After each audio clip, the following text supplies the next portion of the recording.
Doctor's eyes turned blue as he read the first chapters of TWSA in under a minute. It was then that he realized that the cabin the events of the start of the story had taken place in was cabin 3707. He was in cabin 3807. The reason why the events were different was because he was in a different cabin. The cabin that the story had originally happened in was the cabin behind. Doctor wondered what happened to the people in his cabin in the original story. He took a peek at the chaos and confusion that was happening in subway cabin 3807.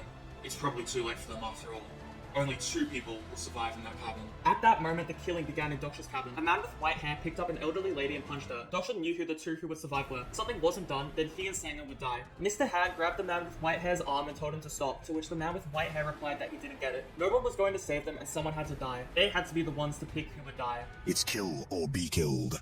Think wisely. The world you knew just ended, and in this new world, we have new rules to follow. Doctor knew this man as Naruto Kim, one of the earliest adopters of the new world in TWSA. Naruto continued to beat up the elderly woman, but no one stopped him, for they knew he was right. If no one died within the next 5 minutes, then everyone else would die. Doctor remembered a line he had read a long time ago. Executioners pull the leather of the electric chair at the same time. They do so in order to conceal who really killed the prisoner. As Doctor witnessed more and more people start to beat up the woman, he thought that it was as if he was reading that part of the novel. The elderly woman would end up becoming the first victim, but Doctor thought, was it really okay to let her die just so he and everyone else could live? Sanger tried to rush in to stop the fighting, but Doctor stopped her. If you go, they'll kill you too. Doctor acknowledged Sanger's bravery, but in the end, she could not change the course of the story, because she wasn't the heroine. Doctor told Sanger to stay where she was, promising to never bother her again so long as she'd listen to him just this once. Doctor took a deep breath and looked at the situation unfolding. It was too early for him to intervene. The reason he hadn't interfered sooner wasn't because of Naruto Kim or because he condoned his savage ways. It was because he was waiting for the right moment. Suddenly there was an explosion in the cabin behind. This was the moment Doctor had been waiting for. He ran forward towards the crowd and shoved them all away from the woman. He noted that it may seem like he pushed Naruto Kim to save the old lady, but that wasn't the only thing he had been aiming for. He looked around and found what he was looking for. A kid holding a container. Doctor ran towards a kid and reached into the container, giving the kid a handful of what was inside and taking the rest for himself. He then stood up and shouted to the rest of the cabin. Please stop what you were doing.